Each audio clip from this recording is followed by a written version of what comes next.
Doctor ইউনূসের আমলের সাথে এই আমলের কতটুকু পরিবর্তন হলো? আমি যদি আরেকটু আগে ফিরে যাই, শেখ হাসিনার আমলের সাথে এই আমলের কতটুকু পরিবর্তন হলো?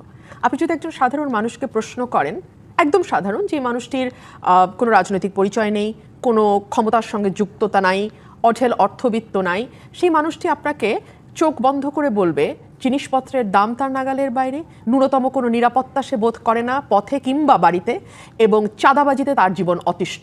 যদি তার কোনো মামা, খালা, খালু, রাজনৈতিক কোনো বড় কর্তা ব্যক্তি না হয়ে থাকেন এবং তার নিজস্ব বিশাল অগাধ সম্পদ না থাকে, তাহলে আসলে তার জন্য বাংলাদেশের মতো অনিরাপদ জায়গা খুব কমই হয়। এবং আজকে যে এই বিষয়টি আমাদের আলোচনায় এসছে যে পদই যথেষ্ট, আর কোনো যোগ্যতার প্রয়োজন নাই, দেখুন ঠিক এই বিষয়টির বিরোধিতা করেই কিন্তু গণ অভ্যুত্থানের জন্ম হয়েছিল, তাই না? যে আমরা মেধার ভিত্তিতে যাব নাকি কোটার ভিত্তিতে যাব, সেটা ছিল আমাদের প্রথম পা ফেলা এই আন্দোলনের, গণ অভ্যুত্থানের শুরুটা ছিল সেখান থেকে।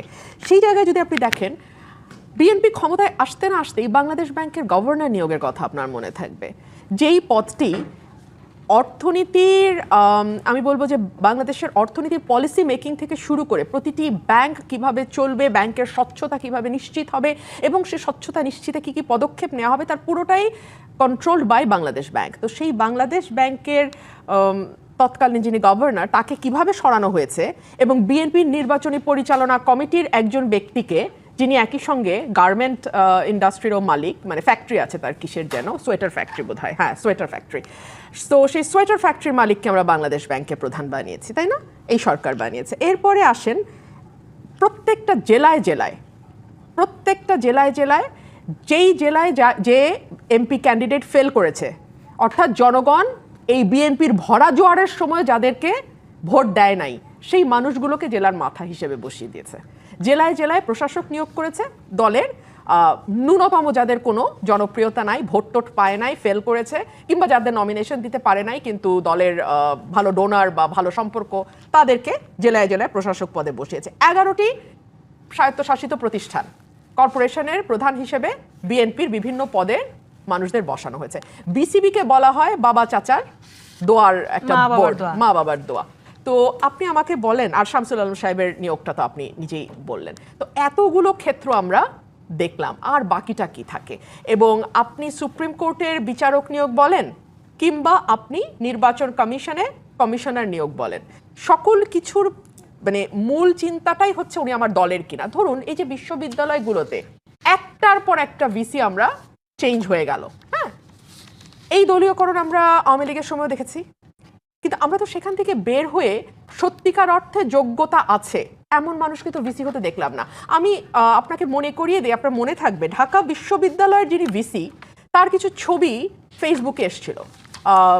প্রধানমন্ত্রীর স্ত্রী ডক্টর জুবাইদা রহমান ঢাকা বিশ্ববিদ্যালয়ে যাওয়ার পরে ওনার যা বডি ল্যাঙ্গুয়েজ আমরা দেখলাম সেই ছবিতে, আমি ভাবতে পারি না আসলে, মানে আমাদের ফ্যামিলিতে তো বিশ্ববিদ্যালয়ের শিক্ষক আমার 3 চাচা ছিলেন অ্যাকচুয়ালি।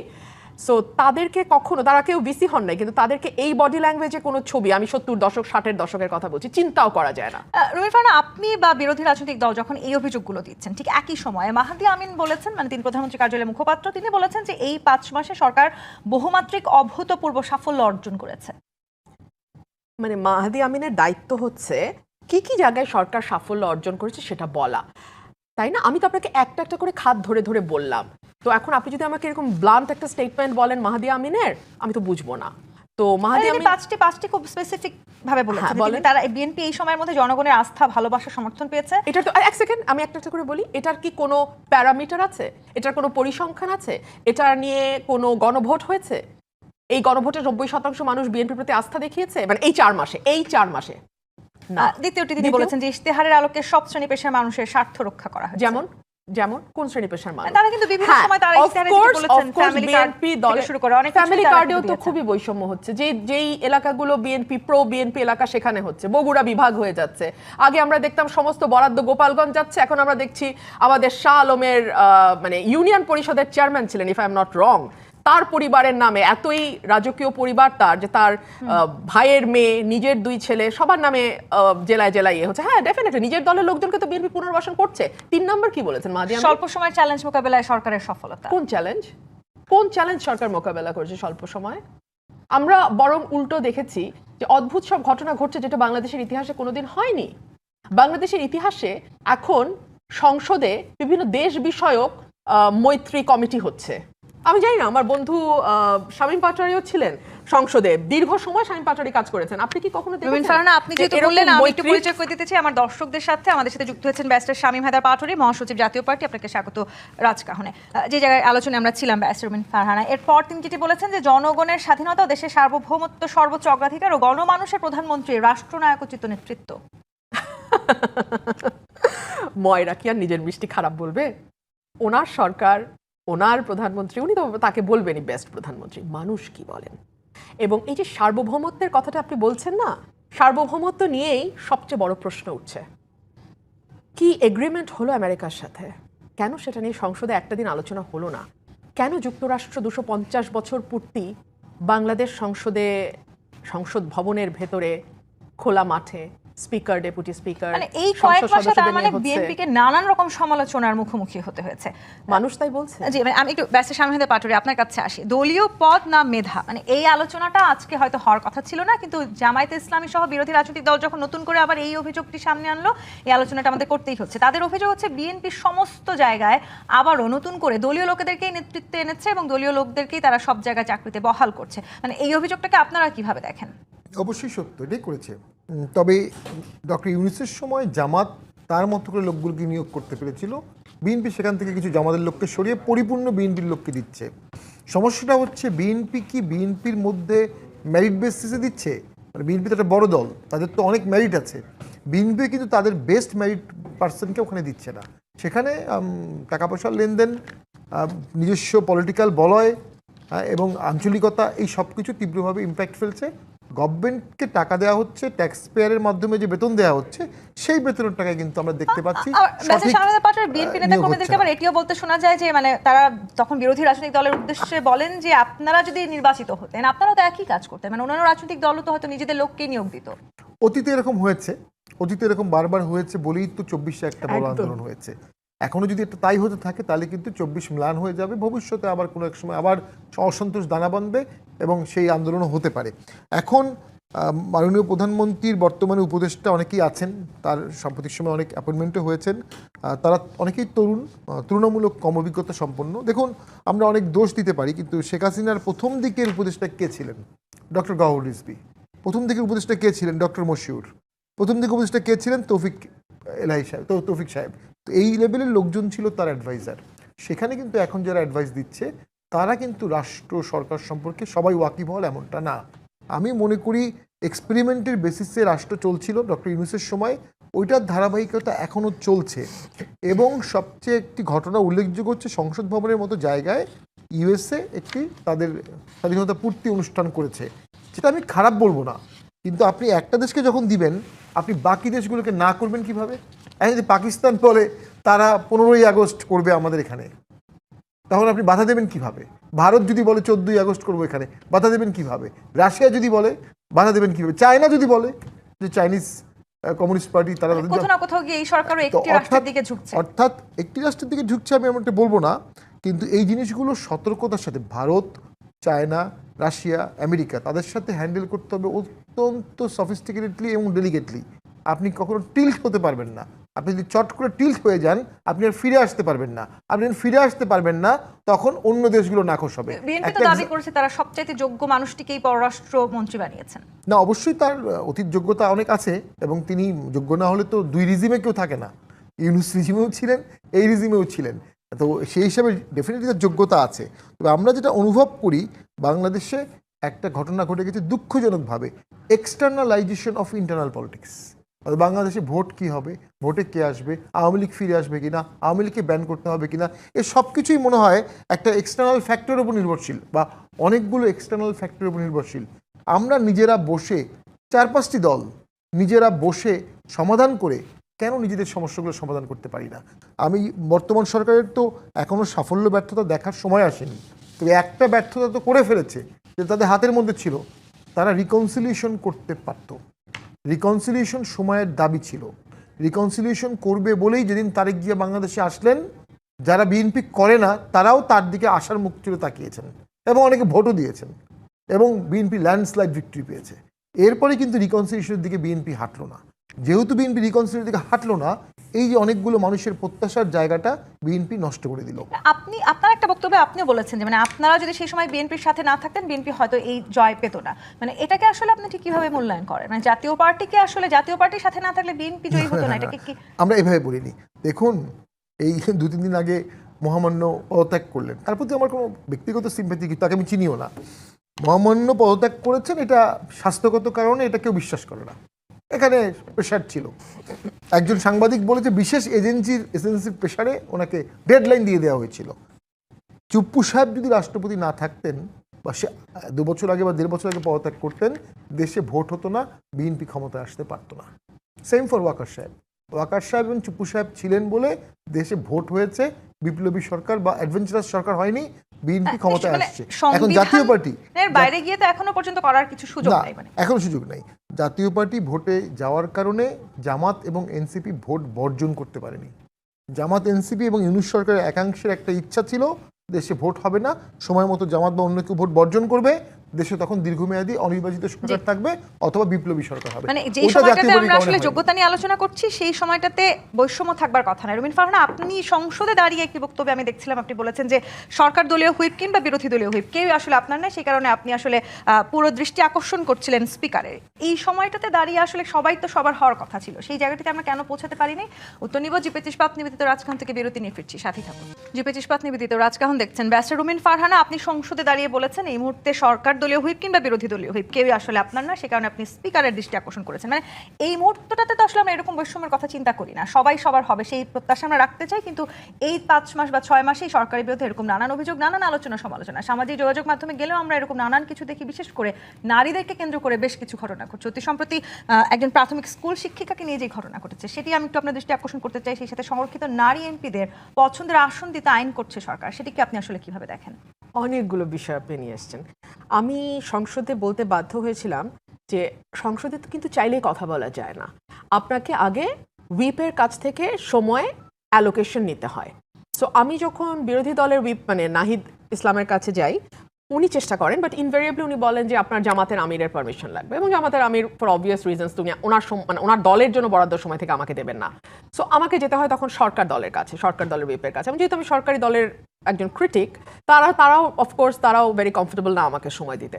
সো সেই কারণেই আমি স্পিকার মহোদয়ের দৃষ্টি আকর্ষণ করছি, তাহলে আমি যাবোটা কোথায়? ধরুন জুলাই চার্টার নিয়ে আলোচনা, এই আলোচনায় যেহেতু কোনো দলই আমার নাম দিচ্ছে না, মানে সরকারি দল বিরোধী দল, সো আমার বক্তব্য শোনা যাচ্ছে না। আমার তো বক্তব্য আছে জুলাই চার্টারে। এখন যারা সংসদে বসে আছেন তাদের কজনের চেহারা আপনি মনে করতে পারেন জুলাইয়ের পথে? আমার চেহারা নিশ্চয়ই আপনাদের মনে আছে। কজন বলতে পারে যে তার বাড়ি ভাঙচুর হয়েছে, তার গাড়ি ভেঙেছে? আমার বাড়ি ভাঙচুর হয়েছে, আপনাদের চ্যানেল রাত 2টো বাজে আমার বাড়িতে গেছে, আমি ফেসবুক লাইভ করেছি। মুশকিল হচ্ছে কি আমাদের জেলিফিশের মতন মেমোরি তো, আর বেশিরভাগ মেমোরি আমাদের সাথে ফিট ইন না করলে আমরা ভুলে যাওয়ার চেষ্টা করি। সো বিএনপির নেতারা তখন গর্তে ছিল, ডোবায় ছিল, খালে ছিল, এবং প্রথমে তো তারা হাতি ধুয়ে ফেলছিল এই আন্দোলনে আমাদের না, এইটা এদের আমার নৈতিক সমর্থন দিয়েছিল একটা পর্যায়ে। হ্যাঁ, সো এই হলো তাদের স্ট্যান্ড এই আন্দোলনে। কিন্তু এখন এটা নিয়ে ক্রেডিট ক্লেমিং এর কামড়াকামড়ি হচ্ছে। বিএনপি কি তাহলে ত্যাগী নেতাদেরকে যথেষ্ট সম্মান দিতে পারে নাই? সেটা বিএনপির ত্যাগী নেতারা বলবে, আমি তো জানি না, আমারটা তো আমি বলতে পারবো, অন্যদেরটা তো আমি বলতে পারবো না। আর 2 হচ্ছে আপনি আরেকটা যেটা বললেন যে বৈষম্যমূলক এবং ঘটনা, আমরা তো আশা করেছিলাম যে ডক্টর ইউনূসের সময়ে আমরা যে একটা রাইট গ্রুপের উত্থান দেখলাম, আমরা একটা উগ্রবাদের উত্থান দেখলাম, সেটা কিছুটা হলেও সরকার নির্বাচিত হলে কমে আসবে। তখন কিন্তু একটার পর একটা মেয়েদের ফুটবল খেলা বন্ধ করা হলো, মঞ্চ নাটক বন্ধ করা হলো, গানের অনুষ্ঠান বন্ধ করা হলো, যাত্রাপালা বন্ধ করা হলো, নাটক বন্ধ করা হলো, সিরিজ অফ ইনসিডেন্টস কিন্তু হয়েছে ডক্টর ইউনূসের সময়। আপনারা যারা রাজনীতি করেন আপনাদেরকেও তো নানান সময় নানান রকমের ট্রলেরও মুখোমুখি হতে হয়। হ্যাঁ, মানে অফকোর্স। সো ওগুলা বাদই দিলাম, মানে এর বাইরেও একেবারে মানে ফিজিক্যালি অনেক হেনস্থার শিকার হতে হচ্ছে বাংলাদেশের নারী সমাজকে। সো সেই জায়গা থেকে আমরা ভেবেছিলাম একটা পরিবর্তন হয়তো আসবে, কিন্তু আমরা দেখলাম ধরুন ব্রাহ্মণবাড়িয়া বনলতা এক্সপ্রেস, যেটা সরকারের অনুমতি নিয়ে ছাড়পত্র নিয়ে সারা বাংলাদেশে প্রচারিত হলো, সেটার জন্য আমাকে ব্রাহ্মণবাড়িয়ায় প্ল্যাকার্ড নিয়ে পথে নামতে হলো, মানববন্ধন করতে হলো, এবং তারপরের দিন ঠিকই প্রচার হলো। কিন্তু তার আগে আমরা কি দেখলাম? প্রায় 20 গাড়ি পুলিশ পাঠিয়ে এটা বন্ধ করার উদ্যোগ নিল সরকার। তো তার মানে সরকার কাদেরকে পেট্রন করছে, সরকার কাদেরকে সহযোগিতা করছে। সরকার হয়তো সেই সময় মবটাকে সামলাতে চাইছিল, সেই জায়গাটিতেও তো হতে পারে। যদি সরকার 20 গাড়ি পুলিশ দিয়ে এটা প্রচারের ব্যবস্থা করতো তাহলে আমি বুঝতাম যে সরকার তার স্ট্যান্ডে অটল, কিন্তু এটা তো কম্প্রোমাইজিং গভর্নমেন্ট, তারা তো ভয় পেয়ে যাচ্ছে। যে শিক্ষিকার কথা আপনি বললেন এটা বিচ্ছিন্ন কোনো ঘটনা না। দুদিন আগেই আপনি দেখেছেন জামাতের একজন এমপি 70 বয়স 12 বছরের একজন কিশোরী বা মানে শিশুকে নিয়ে 12-14 বছরের শিশুকে নিয়ে উনি ধরা পড়েছেন। সো ওনাদের আবার একটা সুবিধা আছে, ওনারা যে কোনো কিছুই মুতা বিয়ে অমুক বিয়ে তমুক বিয়ে বলে পার পেয়ে যান। সো যেই সমাজে আসলে এই ধরনের নোংরামি একটা স্বাভাবিক বিষয় পরিণত হয়, স্বাভাবিক বলছি এই কারণে যে আইন প্রণেতারা এগুলো নিয়ে ধরা পড়তেছেন। সো এটা তো আসলে তাহলে বলতে হবে যে এটা একেবারে টপ লেভেল পর্যন্ত এটার একটা নর্মালাইজেশনের ঘটনা ঘটছে। তো সেরকম একটা সমাজে রবীন্দ্রসঙ্গীত বন্ধ হবে, স্বাভাবিক আনন্দ উচ্ছ্বাস মানে যেটা আমি আমার ব্যক্তিগত পরিসরে কাউকে ক্ষতি না করে করছি সেটা বন্ধ হবে, আমার গান শোনা বন্ধ হবে, কারণ তখন সবই হয়ে যাবে অশালীন, আর অশালীন কাজগুলো সমাজে এস্টাবলিশ হয়ে যাবে যে এটাই স্বাভাবিক, এটাই সাধারণ। সেই জায়গাটি থেকে আসলে আমরা যাচ্ছি কিনা? ব্যারিস্টার শামীম হায়দার পাটোয়ারি, নারীদেরকে নিয়ে এই নির্বাচনটাকে ঘিরেও অনেক আলোচনা ছিল এবং কোনো রাজনৈতিক দলই আসলে নারীদেরকে যতখানি পর্যন্ত মনোনয়ন দেওয়ার কথা ছিল কেউই দেয় নাই। সংরক্ষিত নারী আসনে যারা এমপি আছেন তাদের পছন্দের আসন দিতে সরকার আইন করছে, সেটি কি আসলে সত্যিকার অর্থে নারীদেরকে ক্ষমতায়ন করবার জন্য নাকি নিজেদের দলের নারী যারা এমপি আছেন তাদেরকে ক্ষমতায়নের লক্ষ্যে? তাদের আসন দেওয়ার ক্ষেত্রে দুটো প্রবলেম হবে। ওখানে অলরেডি রেগুলার নির্বাচনে নির্বাচিত এমপিরা আছেন, তাদের সাথে এদের ক্ষমতার অ্যাডজাস্টমেন্ট কীভাবে হবে, এটা একটা প্রবলেম। আর লোকাল গভর্নমেন্টে গিয়ে আমি যেটা দেখেছি, মহিলা ভাইস চেয়ারম্যান এটা উপজেলা পরিষদে থাকে, আর প্রতিটি ইউনিয়নে 3 জন করে মহিলা ওয়ার্ড সভাপতি থাকেন, 3 জন করে থাকেন, প্রতি 3টি ওয়ার্ড মিলে 1 জন করে। তাদেরকে কোনো বরাদ্দ দেওয়া হয় না। যে উপজেলা চেয়ারম্যান তার কাছেই বরাদ্দ যায়, তিনি সেখান থেকে দয়া করে যদি মহিলা ভাইস চেয়ারম্যান কিছু বরাদ্দ দেবেন। তো যেটি মূলত দরকার আমি মনে করি এই মুহূর্তে এমপাওয়ারমেন্টের যে বরাদ্দ, আপনি সরাসরি লোকাল গভর্নমেন্টের নারী নির্বাচিত সদস্য যারা আছেন তাদেরকে মোটা বরাদ্দ দেন, তারা এমপাওয়ারমেন্ট করে ফেলবে। এখন আমি আরেকটা বিষয়ে খুব শঙ্কিত, গত পরশুদিন আইসিটি ট্রাইব্যুনালে নাগরিক সংলাপ ফোরাম নামে একটি নতুন সংস্থা, কিছুদিন পর এই ধরনের সংস্থাগুলো উদ্ভব ঘটে এক একটা নামে, তারা অসংখ্য অভিনেত্রী, নায়ক নায়িকা, তাদের নামে সাংবাদিকও আছে, তাদের নামে একটা অভিযোগ দিয়েছে।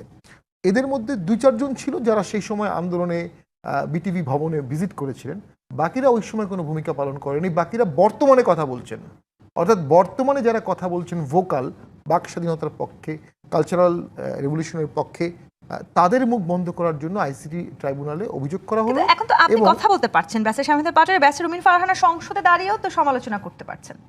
আমি মনে করি রুমিন ফারহানা একজন অসাধারণ জুলাই যোদ্ধা, কারণ আমি তাকে তখন দেখেছিলাম, তিনি শহীদ মিনারে গেছেন, আন্দোলন করেছেন, মিছিল করেছেন ভয়াবহভাবে, এবং সেই অনুপাতে তাকে জুলাই পরবর্তী সময়ে জুলাই প্ল্যাটফর্ম তাকে কতটা অন করেছে আই ডাউট, তাকে আরও বেশি অন করা উচিত ছিল। এবং উনি স্বীকার করবে কিনা আমি জানি না, আমি মনে করি উনি আগেও পার্লামেন্টে ছিলেন, এখনও আছেন, আগের থেকে ওনার পার্লামেন্টে কথা বলার পথ সংকুচিত হয়েছে, অনেক বেশি সংকুচিত হয়েছে। এবং সেখানে আমি মনে করি হয়তো জামাতও তাকে স্পেস দিচ্ছে না, যেহেতু উনি অপোজিশনে আছেন। তো সেটি ওনার মতো পলিটিক্যালি সমৃদ্ধ এবং কনস্টিটিউশনালি সমৃদ্ধ। এই কথা সূত্র ধরে আমি একটু ব্যারিস্টার রুমিন ফারহানার কাছে ছোট করে একটু আসতে চাই। ব্যারিস্টার রুমিন ফারহানা, আপনি তো আসলে জনপ্রতিনিধি নির্বাচিত হয়েছেন নিজের যোগ্যতা, যেটি বলছিলেন ব্যারিস্টার শামীম হায়দার পাটোয়ারি, আপনি এখন হয়তো আপনার পার্লামেন্টে দাঁড়িয়ে কথা বলাটা আরও সংকুচিত হয়েছে। অন্য কোনো রাজনৈতিক দল আসলে আপনাকে কাছে টানার চেষ্টা করেছে কিনা? যদি আপনি সেই রাজনৈতিক দলের সাথে যুক্ত হতেন, আপনার কথা বলার জায়গাটি আরও বাড়ত বলে মনে করেন কিনা? মনে করি এবং শুধুমাত্র আমি আরেকটা ইন্টারভিউতে বলেছিলাম যে কেবলমাত্র সময় একটু বেশি পাবো বা শুধুমাত্র কথা একটু বেশি বলবো, কিংবা আমার পলিটিক্সটা আর একটু ইজি হবে, লোকালিও একটু ইজি হবে, কারণ সংগঠনের সঙ্গে থাকলে তো ইজি হয় লোকাল পলিটিক্স। সেই জন্য তো আসলে আমি কোনো দলে যাব না। আমার চিন্তার সঙ্গে, আমার আদর্শের সঙ্গে, আমার কাজের সঙ্গে, আমার পরিকল্পনার সঙ্গে তো সেই দলের এই বিষয়গুলোতে মিলতে হবে। হ্যাঁ, সো সেইটা যদি না মেলে সেই জায়গায় তো আর যাওয়ার প্রশ্ন ওঠে না। আর সেই সূত্র ধরে একটা কথা আমি বলি, আসলে 15 বছর যে লড়াইটা আমরা করেছি, আমি করেছি, অসংখ্য মানুষ করেছে বিভিন্ন জায়গা থেকে, এই লড়াইটা আসলে একটা বেটার বাংলাদেশের জন্য। কিন্তু জুলাই পরবর্তী সময় আমরা দেখলাম মুখ পরিবর্তন হয়ে গেছে, কিন্তু অবস্থার কোনো পরিবর্তন হয় নাই। রাদার, আমি আজকে আপনাকে একটা ঘটনা বলি। আজকে আমি কোর্টে, আমার রুমে একজন ভদ্রমহিলা এসছেন, অত্যন্ত সম্ভ্রান্ত মহিলা, ওনার স্বামী কলেজ শিক্ষক ছিলেন, ঢাকা 18-তে ওনার বাড়ি। উনি চাঁদা চাচ্ছে লোকাল বিএনপি, ওখানে 60 লক্ষ টাকা ওনার জায়গাটা নিয়ে নিতে চাচ্ছে, 1.5 কোটি টাকার জায়গা। ওনাকে ইট তুলতে দিচ্ছে না, উনি প্লাস্টিক দিয়ে মুড়িয়ে ওই জায়গাটাতে উনি বসবাস করছেন। ওনার কোনো বাথরুম নাই, উনি পাশের বাড়িতে ওয়াশরুম ইউজ করেন, গোসল করেন পাশের বাড়িতে। এইভাবে ঘরে ঘরে চাঁদাবাজি, ঘরে ঘরে লুটতরাজ, ঘরে ঘরে মানুষের জীবনকে নরক করে দেয়া, এইটা অন্তত নিকট অতীতে হয় নাই বাংলাদেশে। কিংবা সংবিধান সংস্কার বা সংস্কারের কথা বলেন, একই সময় এনসিপি নেত্রীকে আমরা আপনার বিরুদ্ধে এই অভিযোগও করতে দেখলাম যে রুমিন ফারহানার মতো এমপি যখন সংবিধান সংস্কারের শপথ নেন না তখন তো মনে প্রশ্ন জাগে। আচ্ছা, আমি একজন এনসিপি নেত্রীর জবাব গণমাধ্যমে এসে দেবো কেন? আমি তো ওনার জবাব ওনার পাশে বসে দিয়েছি এবং এই জবাব আমি হাজারবার মিডিয়াকে বলেছি। আমি যেই সংবিধান রক্ষার শপথ প্রথমবার নিলাম ওই দিন আধা ঘন্টার ব্যবধানে আমি সেই শপথ ভঙ্গ করে আরেকটা শপথ নেই কি করে? আমি ওই সংবিধানটাকে সংশোধন করতে পারি, কিন্তু ওই সংবিধান ফেলে দিয়ে নতুন সংবিধান লিখবার জন্য তো আমি শপথ নিতে পারি না। এটা আমার ইন্টারপ্রিটেশন। এই ইন্টারপ্রিটেশনের সাথে আপনি একমত না হলে আপনি শপথ নেবেন, কেউ তো আপনাকে বেঁধে রাখছে না, কিন্তু আপনি আমাকে ধাক্কা দিয়ে শপথে পাঠাচ্ছেন কেন? এটা তো আমার স্বাধীনতা রে ভাই। সংশোধনের জায়গাটিতে আমরা আলোচনা করছি ব্যারিস্টার শামীম হায়দার পাটোয়ারি। গণভোটে জুলাই জাতীয় সনদ অনুমোদিত হলেও সংবিধান সংশোধন না হয় নতুন রাষ্ট্রপতি নির্বাচনটি আমরা পুরনো নিয়মেই দেখতে যাচ্ছি এবং সেটি আসলে এবারও গোপন ব্যালট ব্যবহার হবে না এবং রাষ্ট্রপতি নিয়োগেও বিএনপি আসলে দলীয় লোককেই নিয়োগ দেবে এমনটাও আলোচনা সমালোচনা চলছে, বিশেষ করে বিরোধী রাজনৈতিক মহলে। মানে সব ক্ষেত্রে, মানে সর্বোচ্চ পর্যায় থেকে শুরু করে তৃণমূল পর্যন্ত, সত্যি কি তাহলে বিএনপি নিজেদের লোককেই নিয়োগ দিচ্ছে? অবশ্যই দিচ্ছে এবং এটা খুব অস্বাভাবিক কিছু না, কারণ আপনি যখন ক্ষমতায় আসছেন 2/3 মেজরিটি পেয়েছেন, আপনি আপনার লোককেই দিবেন। এর থেকে ডিপার্চার হবে এমনটা আমরা মনে করি না, আশা করাও ঠিক না। তবে যোগ্য লোককে দেন, ভালো লোককে দেন, এটা বিএনপির জন্য সুযোগ। বিএনপি যদি একটা ভালো লোককে, সর্বজন গ্রহণযোগ্য মানুষকে রাষ্ট্রপতি দিতে পারে, যিনি অপোজিশনেরও শ্রদ্ধা পাবেন, যিনি ক্রাইসিসে সাহসী ভূমিকা পালন করতে পারবেন। আমি গতকালকে এক টক শোতে বলেছিলাম, বাংলাদেশে কোনো সেনাপ্রধান এবং কোনো রাষ্ট্রপতি কোনো ক্রাইসিসে তার নিয়োগকর্তার পক্ষে সাহসী ভূমিকা পালন করতে পারেনি। তবে দেশের স্বার্থে সাহসী ভূমিকা পালন করতে পারে এমন লোক দিলে এটা দেশের জন্য একটা ইনস্টিটিউশন হিসেবে দাঁড়াবে। রাষ্ট্রপতি পদটা একটা প্রতিষ্ঠান, এই প্রতিষ্ঠানটা যেন দাঁড়িয়ে যায়, এটা আমরা চাই। আরেকটা জিনিস আমি যেটা বলছিলাম, এই যে শিল্পীদের নামে মামলা করা, কথা বলার কারণে, এটা কিন্তু চায়নায় হয়েছিল, জিয়াংকিং করেছিল। সেই সময় 5 লাখের উপরে মানুষ মারা। জিয়াংকিং মাও সেতুংয়ের ওয়াইফ ছিলেন। 6.5 বিলিয়ন মাও সেতুংয়ের স্পিচ প্রিন্ট করে রেড বুক করা হয়েছিল। 6.5 বিলিয়ন মানে 650 কোটি, এবং সবাই যেটা মুখস্থ করতে হতো। স্কুলের টিচাররা সবাই এটা মুখস্থ করতো, স্কুলের বাচ্চারা মুখস্থ করতো। এখন আপনি জুলাই সনদ বা এই জিনিসকে তোতা পাখির মতো বাঙালিকে মুখস্থ করাতে চাচ্ছেন, আর যারাই এটার বিরুদ্ধে কথা বলছে তাদেরকে আপনি মামলা দিচ্ছেন। কোথায় দিচ্ছেন? ICT tribunal. এটা করা হয়েছিল কিসের জন্য? 71-এর জেনোসাইডের জন্য প্রিন্সিপালি। 24-এর গণহত্যা এটার মধ্যে জাস্টিফাই হয়। আপনি এখন 18 সালের ক্রস ফায়ার এটার মধ্যে নিয়ে আসছেন, ইতিমধ্যে চার্জশিট দেওয়া হয়েছে। আপনি 13 সালের ঘটনা এখানে নিয়ে আসতেছেন। ট্রাইব্যুনাল তো আস্তে আস্তে তার বাইটিং পাওয়ার হারিয়ে ফেলবে এবং এত মামলা ওভারবার্ডেন হবে, ট্রাইব্যুনাল প্রকৃত শহীদদের প্রতি ন্যায় বিচার করতে পারবে না। মানে এই বিষয়গুলো নিয়েও বিএনপি যথেষ্ট আলোচিত হচ্ছে। মানে সুপ্রিম কোর্টের বিচারক নিয়োগ কিংবা সুপ্রিম কোর্ট সচিবালয়, মানবাধিকার কমিশন অধ্যাদেশ বিএনপি সরকার বাতিল করে, আদালত মানবাধিকার কমিশনেরও সেই আগের জায়গায় ফিরে গেছে। অপরদিকে আবার আমরা প্রধানমন্ত্রীর একেবারে জাঁকজমকবিহীন যে জীবনযাপন, সেটি আসলে সর্বমহল নানান সময় প্রশংসা করাচ্ছে। মানে এই দুটো জায়গাকে যদি আমরা এক জায়গায় এনে দাঁড় করাই, সেটি আসলে বিএনপিকে কোনোভাবে ক্ষতিগ্রস্ত করছে কিনা, এই প্রশ্ন উত্তর নিব জিপিএইচ ইস্পাত নিবেদিত রাজকাহন থেকে। আরেকটি বিরতি নিয়ে ফিরছি, সাথেই থাকুন। আরেকবার আমন্ত্রণ জিপিএইচ ইস্পাত নিবেদিত রাজকাহনে। ব্যারিস্টার রুমিন ফারহানা, নানান সময় এই 5-6 মাসের মধ্যেই বিএনপিকে নানান সমালোচনার মুখোমুখি হতে হচ্ছে, কিন্তু এর মধ্যে নানান সময়ে প্রোটোকলবিহীন কিংবা একেবারে জাঁকজমকবিহীন জীবন পরিহার করে তারেক রহমান সর্বমহলে এক ধরনের প্রশংসা কুড়িয়েছেন। কিন্তু এই যে নিয়োগ কিংবা অধ্যাদেশ বাতিল ইস্যুতে আবারও তাকে গুরুতর প্রশ্নের মুখোমুখিও হতে হয়েছে। আমি যদি আপনাকে পাল্টা প্রশ্ন করি, এর মধ্যে কোনটা আপনার নাগরিক হিসেবে আপনার জীবনকে এফেক্ট করবে? প্রধানমন্ত্রী কি শার্ট পরলেন, কি জুতা পরলেন, কি ছাতা নিলেন, কোন গাড়িতে চললেন, নাকি নিজের পায়ের উপর নির্ভর করলেন, সেটা কি আপনাকে নাগরিক হিসেবে এফেক্ট করবে? নাকি আপনার বাড়িতে আজকে 3 দিন ধরে চুলা জ্বলে না, গ্যাস নাই, কিংবা ধরুন বাজারে গেলে আপনার মাথা নষ্ট হয়ে যায় কারণ আপনি যে টাকা নিয়ে গেছেন সেই টাকা দিয়ে আসলে 2 দিন চলবার মতন বাজারও আপনার কেনা সম্ভব না, কিংবা ধরুন আপনি রাস্তায় নামলেন, ছিনতাইকারী এসে আপনার পেটে একটা ছুরি বসিয়ে দিয়ে আপনার হাতে যা কিছু আছে নিয়ে গেল, কিংবা ধরুন লোকাল বিএনপি লিডাররা আপনার কাছে চাঁদা দাবি করে বলছে যে আর একটা ইট গাঁথলে সেটা যদি বাথরুমের ইটও হয় আপনাকে মানে দেখে নেবে এবং সেখানে আপনাকে তিরপল দিয়ে ঘেরা জায়গায় নিজের জায়গায় বাস করতে হচ্ছে। আসলে কোনটা আপনার জীবনকে এফেক্ট করবে, তাই না? পরিবর্তন কি এত বড় এফেক্ট ফেলতে পারবে নাকি সমস্ত রাজনৈতিক নেতাকর্মীদের মধ্যেই পরিবর্তনটা আমরা দেখতে চেয়েছিলাম? দেখেন, আপনারা না এক মুখে 100 রকম কথা বলেন। হ্যাঁ, আমি এই কারণে আপনাদের কথাবার্তা বুঝি না। সারা জীবন আপনারা বললেন সকল ক্ষমতা এক ব্যক্তির হাতে থাকলে কেমন করে হবে, কিন্তু এখন আবার বলতে চান না। মানে শেখ হাসিনার আমল থেকে দেখছি যে প্রধানমন্ত্রী তো ফেরেশতা, বাকিরা সব ইবলিস। মনে হয় যেন ইবলিসরা যার যার জায়গায় শেষে বসছে, প্রধানমন্ত্রী এনে তাদেরকে বসায় নাই। ব্যাপারটা তো এরকম না, এটা তো আপনার একক সিদ্ধান্ত, আপনি কাকে নেবেন কাকে নেবেন না। এই যে এই শোতে কে গেস্ট হবে, এটা যেমন আপনার একক সিদ্ধান্ত বা আপনার প্রডিউসারের একক সিদ্ধান্ত, সেরকম মন্ত্রিসভায় কে বসবে না, অ্যাডভাইজার কে হবে না, কোন প্রতিষ্ঠানে কে বসবে না, এটা ওনার একক সিদ্ধান্ত। মানে এই So, মুহূর্তে তাহলে বাংলাদেশে যে ধরনের পরিবর্তন হচ্ছে, কে কোথায় দলীয়করণের যে অভিযোগগুলো আছে, সবকিছু আপনি বলার চেষ্টা করছেন প্রধানমন্ত্রীর একক সিদ্ধান্তে হচ্ছে। ওনার ইশারা ছাড়া তো হতে পারে না। বাংলাদেশের সংবিধান আইন অনুযায়ী, বাংলাদেশের মানে রাষ্ট্র পরিচালনার ধারা অনুযায়ী এটা হওয়ার কথা না। এখন আপনি চিন্তা করে দেখবেন যে নাগরিক হিসেবে, আমি আবারও বলছি, আপনি চিন্তা করে দেখবেন নাগরিক হিসেবে প্রধানমন্ত্রী কোন ব্র্যান্ডের শার্ট পরছেন আর কোন শাড়ি পরছেন যদি নারী প্রধানমন্ত্রী হন, সেটা আপনার জীবনকে কতটুকু এফেক্ট করে, আর আমি যে উদাহরণগুলো দিলাম তার কোনটা আপনাকে এফেক্ট করে আপনি বিবেচনা করবেন। বাংলাদেশে আপনাদের প্রশ্ন শুনে মনে হয় সবাই 17 কোটি মানুষ হাতে ললিপপ নিয়ে ঘুরে, এত বাচ্চা, এত অবোধ, কিচ্ছু বোঝে না। আমি জানি না বাংলাদেশের মানুষ এত অবোধ কিনা, বা আমার অভিজ্ঞতা অন্তত তা বলে না। সেই বাংলাদেশের মানুষ নিশ্চয়ই এতটাও অবুঝ না, এবং সে কারণে এই নির্বাচনে আসলে আমরা আপনাকেও নির্বাচিত হতে দেখেছি। ব্যারিস্টার শামীম হায়দার পাটোয়ারি, যেই নির্বাচন নিয়ে এত আলোচনা চলছে, মানে যে এই নির্বাচনটিকে তো আমরা অন্তত দীর্ঘদিন পরে একটা সুষ্ঠু নির্বাচন বলার চেষ্টা করেছি, সেই নির্বাচনে আপনারা নির্বাচন করেন নাই, বা নির্বাচন আপনাদেরকে করতে সুযোগ দেওয়া হয় নাই। এখন বিএনপির আমলে আপনারা নির্বাচন করবেন কিনা, সেই বৈষম্যটা থেকেও আমরা বেরিয়ে আসতে সুযোগ পাচ্ছি কিনা? সামনে যে স্থানীয় সরকার ভোট বলছেন, এটা বিষয়ে জাতীয় পার্টি এখনো সঠিক কোনো সিদ্ধান্ত নেয়নি। আপনি যে কথাগুলো বলছিলেন, মাননীয় প্রধানমন্ত্রী স্বল্প আহার করেন, সাদা কাপড় পরেন, নিজে ড্রাইভ করেন, স্পোর্টস কার চালান, মেয়েকে নিয়ে সিনেমায় যান, এগুলো বেশ ভালো উদাহরণ। যদি দেশটা ভালো মতো চালাতে পারেন, যদি দেশে রিকনসিলিয়েশন করতে পারেন, ইনফ্লেশন ঠেকাতে পারেন, চাকরি দিতে পারবেন। মানে অন্যান্য রাষ্ট্রের প্রধানমন্ত্রীরা এসব করলে তো আমরা খুব বাহবা রাষ্ট্রীয় দিই। সমস্যার সমাধান করার পর, সমাধান করে আসেন, রাষ্ট্রীয় সমস্যার সমাধান করার পর, রাষ্ট্রকে একটা ভালো জায়গায় নেওয়ার পর, মাননীয় প্রধানমন্ত্রী যদি 1500 টাকার লাঞ্চ খাওয়ান, তাতে কি রাষ্ট্রের ক্ষতি হবে? আমাদের 9 লক্ষ 10 লক্ষ কোটি টাকার বাজেট, উনি যদি সাদা সাদের জায়গায় অন্য শার্ট পান, তাতে কোনো ক্ষতি নাই। মানে আমি এগুলোকে প্রেস করছি, উনি স্যাক্রিফাইস করছেন, কিন্তু ওনাকে আসল সমস্যার সমাধান করতে হবে, পলিটিক্যাল রিকনসিলিয়েশন, ইকোনমিক রেস্টোরেশন। এই জায়গাগুলো করতে না পারলে যেটা হবে, ওই যে একটা ইংলিশ টার্মস আছে, no cuts, no birds, no coconut, মানে no argument, no excuse, no defence. প্রধানমন্ত্রীর কোনো ডিফেন্স নাই, আপনি কোনো ডিফেন্স দেবে, আপনি পৃথিবীতে জ্বালানির দাম বেড়েছে বলে আপনি ইনফ্লেশন হয়েছেন, এই যুক্তি জনগণ শুনবে না। একটা বিপুল সংখ্যের মানুষ চাকরির বাইরে, বিপুল সংখ্যের মানুষ অসন্তুষ্ট হচ্ছে, কোনো এক সময় অসন্তুষ্ট একটা দিকেই ধাবিত হয় দেশে, সেটা হলো প্রধানমন্ত্রী।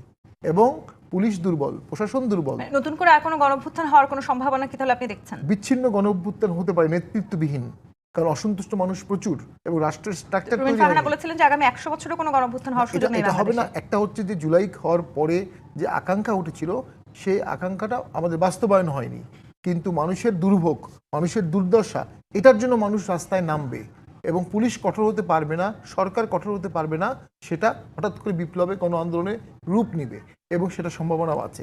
তো সেটা যদি হয়ে থাকে, সামাল দিবেন কিভাবে? যদি সত্যি এরকম কিছু হয়, সামাল আমরা কিভাবে দিব? আবার এই 5 মাসে সত্যি আসলে বিএনপির এই শাসন কাঠামো নিয়ে এত সমালোচনা করা, এত প্রশ্ন তোলাটাও কি যৌক্তিক বলে আপনি মনে করেন?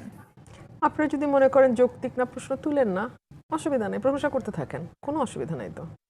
বাট মানে মাঝখান দিয়ে 6 মাস চলে গেছে, মানুষের নাভিশ্বাস শেষ হয় নাই, এবং মানুষ, আপনি ধরুন সামাজিক যোগাযোগ মাধ্যমটা যখন খুলবেন, বাংলাদেশে কোথায় কি হচ্ছে তার অনেক কিছুই কিন্তু সামাজিক যোগাযোগ মাধ্যমে চলে আসে। মূলধারার গণমাধ্যমে হয়তো কিছুদিন পরে আসে, 2 দিন পরে আসে, প্রথমে কিন্তু সামাজিক যোগাযোগ মাধ্যমে আসে। 2 দিন আগে একটা নিউজ নিশ্চয়ই আপনারা দেখেছেন, চট্টগ্রামে 2 কোটি টাকার জন্য 35 লক্ষ টাকার আসবাবপত্র ভেঙে চুরমার করা হয়েছে, 2 কোটি টাকা চাঁদা চাওয়া হয়েছিল। আমি কয়েকদিন আগে পর্যন্ত একটা খবর রাখছিলাম, কোনো আসামি ধরা পড়ে নাই, অথচ কিন্তু যিনি মানে ফোন দিয়ে থ্রেট দিচ্ছে এবং ভাঙচুরের লিডার ছিল, লিড করছিল, তার চেহারা দেখাচ্ছে গণমাধ্যম, ভয়েস শোনাচ্ছে গণমাধ্যম, নাম বলছে গণমাধ্যম, কিছু হয় নাই। এবং বিভিন্ন জায়গায়, আমি আজকে নিজেও ঢাকা 18 একটা উদাহরণ দেব, this are just an example. ধরুন আপনি কখন বুঝবেন যে বিপদটা ওয়াইড স্প্রেড হয়ে গেছে এবং বিপদটা বহু মানুষকে আক্রান্ত করেছে? যখন এটা ধীরে ধীরে দেখবেন একদম আপনার কাছের মানুষদের কাছে চলে আসতেছে। এই যে সরকার গঠনের পরপর, বিএনপি সরকার গঠনের পরপর, আমার যে ক্লার্ক, আমার মানে হাইকোর্টে আমার কাজ করে, মামলা ফাইলিংয়ের কাজ করে, তার একটা ছোট্ট জায়গা, সেটাও লোকাল বিএনপির লিডাররা দখল করতে গেছে। সো এগুলো তো আমি শুনতেছি, মাসের পর মাস ধরে কথাগুলো আমার কানে আসতেছে। আমার কাছে সাথে মানুষ দেখা করে বলতেছে যে আমার কনস্টিটুয়েন্সি না, আমার এলাকা না, অন্য এলাকা, কিন্তু তারা বলার জায়গা খুঁজে পাচ্ছে না। শামীম একটা কথা বললো না যে বিক্ষিপ্ত বিচ্ছিন্নভাবে হতে পারে, এই মানুষগুলো পথে নামলে আপনি কি করবেন? তাহলে রুমিন ফারহানা, আপনিও কি মনে করেন যেহেতু এই মুহূর্তে আপনার আসলে বিএনপির কোনো দলীয় পদ নাই, তাহলে আপনিও আসলে আপনার যোগ্যতা কিংবা মেধা অনুযায়ী আপনার আসলে এই জায়গাটিতে যাওয়ার কথা, যতখানি বরাদ্দ পাওয়ার কথা, সেটা কি পাচ্ছেন? না, এখানে মানে for the first time in the history of Bangladesh জনগণের করের টাকা বন্টন হওয়ার কথা প্রত্যেক আসনে, এবং প্রতিটা এমপি সরকারি বিরোধী দলের এমপি সরকারি দলের এমপি বলে কিন্তু কিছু নাই। হ্যাঁ, সবাই কিন্তু বেসরকারি এমপি, প্রত্যেকের সমান বরাদ্দ পাওয়ার কথা হয় নাই। On the top of that জামাতকে মুখ বন্ধ করার জন্য 20 কোটি টাকা হঠাৎ প্রধানমন্ত্রীর ইচ্ছা হলো, আচ্ছা 20 কোটি টাকা জামাতকে দিয়ে দেব। কারণে মুখ বন্ধ করার জন্য? কারণ অন্য এলাকায় যে সরকারি দলের এমপিরা লুকিয়ে বরাদ্দ নিয়ে নিছে, জামাত সেটা নিয়ে প্রতিবাদ করছে, এটা নিয়ে যে তার কথা না বাড়ে, সো জামাতকে 20 কোটি টাকা দিল। কিন্তু এর বাইরেও তো আমরা আছি স্বতন্ত্র, আর এভাবে তো ইচ্ছা হলো দিলাম, ইচ্ছা হলো করলাম, এভাবে তো হয় না ভাই। এটা তো একটা সিস্টেম আছে, একটা রুল আছে। 300 জন এমপি সকলেই সমানভাবে তাদের বরাদ্দগুলো পাবে, তো হচ্ছে না, সেটা তো হচ্ছে না। সেটা কি আপনি মনে করছেন যে আপনি শুধু মানে বিরোধী দলে কিংবা আসলে স্বতন্ত্র দলে আছেন বলে বিএনপির কোনো ট্যাগ আপনার পাশে নাই? হ্যাঁ নিশ্চয়ই, অফকোর্স, অবভিয়াসলি। কিন্তু সেখানে তো আসলে বিএনপিরও একটা খুব সুস্পষ্ট বক্তব্য আছে। তারা বলেছে যে যেই জায়গাগুলোতে এই মুহূর্তে বরাদ্দ সবচেয়ে বেশি প্রয়োজন, তারা ঠিক সেখানেই সেই পরিমাণ বরাদ্দ দিচ্ছেন। হ্যাঁ, মজাটা হচ্ছে কি, বাংলাদেশ দরিদ্র দেশ, ঘনবসতির দেশ, সে কারণে আওয়ামী লীগের সময় মনে হয় গোপালগঞ্জেই সবচেয়ে বেশি বরাদ্দ দরকার, বিএনপির সময় মনে হয় বগুড়াতেই সবচেয়ে বেশি বরাদ্দ দরকার, কিংবা জাতীয় পার্টির সময় মনে হয় যে রংপুরেই সবচেয়ে বেশি বরাদ্দ দরকার। এটা তো আমাদের দুর্ভাগ্য। কিংবা ধরেন ডক্টর মোহাম্মদ ইউনূসের সময় চট্টগ্রামেই খুব বেশি বরাদ্দ